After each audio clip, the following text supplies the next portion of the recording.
নমস্কার, দেখছেন কলকাতা টিভি, সঙ্গে রয়েছে আমি স্বর্ণালী। শুরু করছি সেরা 10 এবং সেরা 10-এর শুরুতেই যে খবরের দিকে নজর রাখবো, এবার অভিজিৎ গঙ্গোপাধ্যায়কে বিচার ব্যবস্থার কলঙ্ক বলে মন্তব্য করেছেন কল্যাণ বন্দ্যোপাধ্যায়। তার পাশাপাশি তিনি বলেছেন অভিজিৎ গঙ্গোপাধ্যায় বিচার ব্যবস্থার কলঙ্ক, এমনই মন্তব্য করেছেন কল্যাণ বন্দ্যোপাধ্যায়। আপনাদের আবারও জানিয়ে রাখি, প্রাক্তন বিচারপতি তথা তমলুকের বিজেপি প্রার্থী অভিজিৎ গঙ্গোপাধ্যায় তিনি বিচার ব্যবস্থার কলঙ্ক, এমনটাই মন্তব্য করেছেন কল্যাণ বন্দ্যোপাধ্যায়। পাশাপাশি তিনি আরো বলেছেন বিজেপির বড় ডাকাত অভিজিৎ গঙ্গোপাধ্যায়, এমনটাই মন্তব্য তার।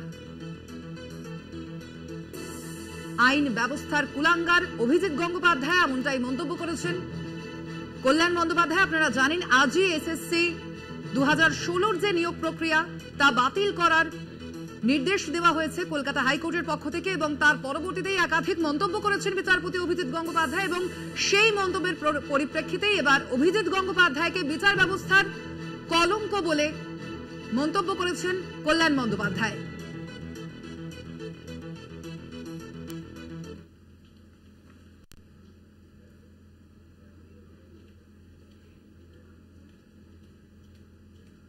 মিথ্যাচারী মুখ্যমন্ত্রী যিনি জোট চুরিকে প্রশ্রয় দেন, যার সে তৎকালীন শিক্ষামন্ত্রী যিনি এই দালালি করেছিলেন, তিনি জেলে।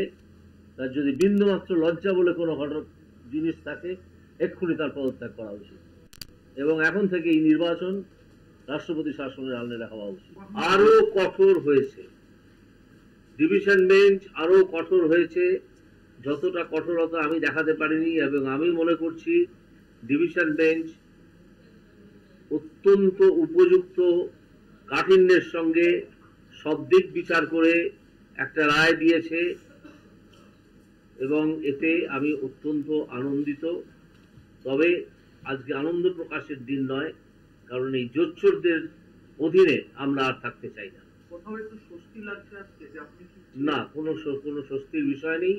আপনার আমি যখন বিচারপতি হিসেবে কাজ করেছি, আজকে যখন সাধারণ নাগরিক হিসেবে আমি কাজ করি, তখন আমাকে সবসময় মাথায় রাখতে হয় যে আদালত হচ্ছে একটা জায়গা যার আদেশকে মেনে নিতে হবে, যার আদেশকে মেনে নিতে হবে। এটা আমার কোনো ব্যক্তিগত বিষয় ছিল না যে আমার স্বস্তিবোধ বা অস্বস্তিবোধ করব। আমার খারাপ লাগা আছে যে যোগ্য প্রার্থীদের বহুদিন ধরে বঞ্চিত করে রাখা হলো। তারা যারা টাকা পেল না, যোগ্য প্রার্থীরা, তারা যোগ্য প্রার্থী যারা আবার নতুন পুনর্মূল্যায়নের ফলে যারা চাকরি পাবেন, তাদের জন্য আশা করব রাজ্য সরকার, যে রাজ্য সরকারই থাকুন, সে রাজ্য সরকার একটা ব্যবস্থা। আমাকে তো আহ্বান করেছিলেন যে আপনি জজিওদি ছেড়ে রাজনীতির ময়দানে আসুন। আজ তো আমি রাজনীতির ময়দানে এসেছি, তাদের তো আর টিভি দেখতে পাচ্ছি না এখানে। তারা সুরক্ষা বলয় ছেড়ে নেমে আসুন, দেখা যাক সিবিআই তাদেরকে গ্রেপ্তার করে কি করে না। এমন নয় যে তারা ওখানে থাকলে গ্রেপ্তার হবেন না, হতেই পারে, কিন্তু সুরক্ষার বলয়টা তারা ছাড়ুক। তাহলে আমার সামনে যে কাগজপত্র এসে গিয়েছিল তাতে বোঝা গিয়েছিল যে এই সুপারনিউমারি পোস্ট ক্রিয়েটে মন্ত্রিসভার প্রতিটি সদস্য জড়িত, প্রতিটি সদস্য। এবং এটা ইনিশিয়েট করেছিলেন মমতা ব্যানার্জির একজন অত্যন্ত ঘনিষ্ঠ জোচ্চোর একটি ছেলে আছে, চ্যাংড়া ছোড়া, নিজেকে পলিটিশিয়ান বলে, সে, আমি তার নাম মুখে আনতে চাই না। তার নির্দেশে মন্ত্রিসভা চলছিল, শুধু মমতা ব্যানার্জির নির্দেশে নয়। ইমিডিয়েটলি তার গ্রেপ্তার চাই। গঙ্গোপাধ্যায়ের মতো লোক, এরা হচ্ছে আইনি যে জুডিশিয়াল আমাদের বিচার ব্যবস্থার কলঙ্ক, দেশের কলঙ্ক এই লোকটা। উনি মুখ্যমন্ত্রীর পদত্যাগের দাবি করছেন। ও এখন বিজেপির প্রার্থী, ও তো পলিটিক্যাল কথা বলবে, ওকে আর জজ হিসেবে ধরবেন না। ওটা একটা বিজেপির একটা গুন্ডা, একটা বড় দলা, একদম সমস্ত রকম। কিসের নৈতিক? সুপ্রিম কোর্ট যখন স্টে করে, সুপ্রিম কোর্ট যখন স্টে করবে, তখন সব বিচারপতিগুলো রিজাইন করবে তো? বলুন, করবে তো? ওর যখন জাজমেন্ট স্টে হয়েছিল রিজাইন করেছিল? ওই জাজমেন্ট যে সেটিসফাইড হয়েছিল রিজাইন করেছিল?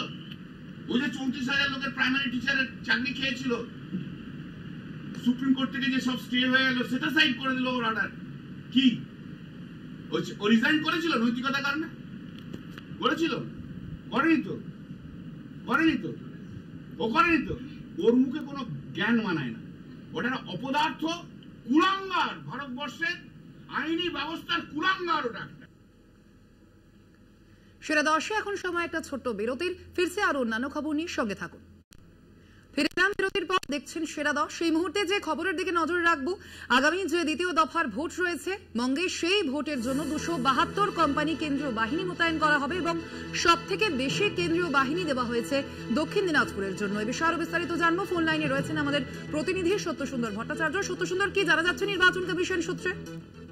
দেখো, দ্বিতীয় দফার ভোটে 272 কোম্পানি কেন্দ্রীয় বাহিনী মোতায়েন থাকবে ভোট পরিচালনার কাজে। তার মধ্যে সবচেয়ে বেশি সংখ্যক বাহিনী থাকছে দক্ষিণ দিনাজপুরে 73 কোম্পানি কেন্দ্রীয় বাহিনী। তার পাশাপাশি অন্যান্য রায়গঞ্জে যেরকম 60 কোম্পানি কেন্দ্রীয় বাহিনী থাকছে, ইসলামপুরে থাকছে 51 কোম্পানি কেন্দ্রীয় বাহিনী, কালিম্পংয়ে থাকছে 16 কোম্পানি কেন্দ্রীয় বাহিনী। এছাড়া শিলিগুড়ি পুলিশ জেলা, সেখানে থাকছে 21 কোম্পানি কেন্দ্রীয় বাহিনী। তার পাশাপাশি প্রথম দফায় যে কিউআরটি ছিল, সেই কিউআরটির সংখ্যাও কিন্তু দ্বিতীয় দফায় অনেকটাই বেড়েছে। সবচেয়ে বেশি কিউআরটি থাকছে দক্ষিণ দিনাজপুরে, সেখানে কিন্তু কেন্দ্রীয় বাহিনী যেরকম 73 কোম্পানি থাকছে, তার পাশাপাশি 73 কিউআরটির সংখ্যাও কিন্তু 73 থাকছে।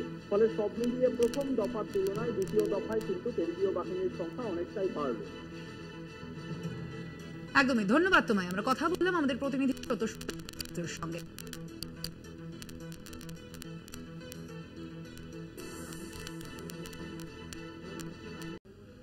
ফিরে এলাম বিরতির পর, দেখছেন সেরা 10। এই মুহূর্তে নজর রাখবো যে খবরের দিকে ক্রমশ বাড়ছে তাপমাত্রা এবং এই পরিস্থিতিতে নির্বাচন কমিশনের আবহাওয়া বৈঠক এবং সে বিষয়ে প্রয়োজনীয় পদক্ষেপের সিদ্ধান্ত নেওয়ার কথা বলা হয়েছে নির্বাচন কমিশনের এই বৈঠকে এবং আগাম সে বিষয়ে সতর্কবার্তাও দেওয়া হয়েছে নির্বাচন কমিশনের পক্ষ থেকে। সে বিষয়ে আরো বিস্তারিত জানবো। ফোন লাইনে রয়েছেন আমাদের প্রতিনিধি সত্যসুন্দর ভট্টাচার্য। সত্যসুন্দর, কি জানা যাচ্ছে আজকের এই যে বৈঠক হয়েছে, আবহাওয়া বৈঠক, সেখানে কি কি বিষয় মূলত সামনে রাখা হয়েছে? দেখো, জাতীয় নির্বাচন কমিশন তাপপ্রবাহ ঠেকাতে বেশ কিছু সতর্কবার্তা দিয়েছে। আজকে ইন্ডিয়ান মেট্রোলজিক্যাল ডিপার্টমেন্টের সঙ্গে বৈঠক হয় জাতীয় নির্বাচন কমিশনের। সেখানে স্পষ্টতই এই যে তাপপ্রবাহ চলছে গোটা দেশ জুড়ে, সেখানে শুধুমাত্র প্রথম দফার নির্বাচন হয়েছে, বাকি 6 দফার নির্বাচন রয়েছে। সেই জায়গায় বিভিন্ন রাজ্যের যারা মুখ্য নির্বাচনী আধিকারিক রয়েছেন তাদেরকে কিন্তু সতর্ক থাকার নির্দেশ দেওয়া হয়েছে জাতীয় নির্বাচন কমিশনের। এবং এই লক্ষ্যে ন্যাশনাল ডিজাস্টার ম্যানেজমেন্ট অথরিটির যে গাইডলাইন রয়েছে, ডুজ অ্যান্ড ডোন্টস, অর্থাৎ কি করবেন এবং কি করবেন না এই তাপপ্রবাহে, ভোট কর্মীদের তাপপ্রবাহ থেকে বাঁচাতে, তার পাশাপাশি যে সমস্ত ভোটাররা লাইনে দাঁড়িয়ে থাকবেন সেই সমস্ত ভোট কেন্দ্রগুলোতে তাপপ্রবাহ ঠেকাতে প্রয়োজনীয় ব্যবস্থা নেওয়ার নির্দেশ দেওয়া হয়েছে। এবং মুখ্য নির্বাচনী আধিকারিকের দপ্তরের তরফে বিভিন্ন জেলার যারা জেলা শাসক রয়েছেন, অর্থাৎ জেলা নির্বাচনী আধিকারিক এবং পুলিশ সুপার প্রশাসনকেও কিন্তু এই তাপপ্রবাহে প্রয়োজনীয় ব্যবস্থা নেওয়ার জন্য নির্দেশ দেওয়া হয়েছে সিইও দপ্তরের তরফে। ধন্যবাদ তোমায়। আমরা কথা বললাম, আমাদের প্রতিনিধি ছিলেন সত্যসুন্দর ভট্টাচার্য আমাদের সঙ্গে ফোন লাইনে।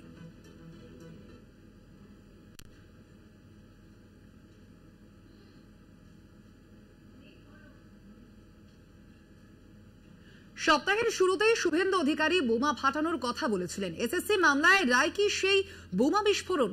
এই প্রশ্নেই তোলপাড় রাজ্য রাজনীতিতে। আদালতের রায় আগে থেকেই কিভাবে জানলেন শুভেন্দু অধিকারী? প্রশ্ন খোদ তৃণমূল কংগ্রেস নেত্রীর।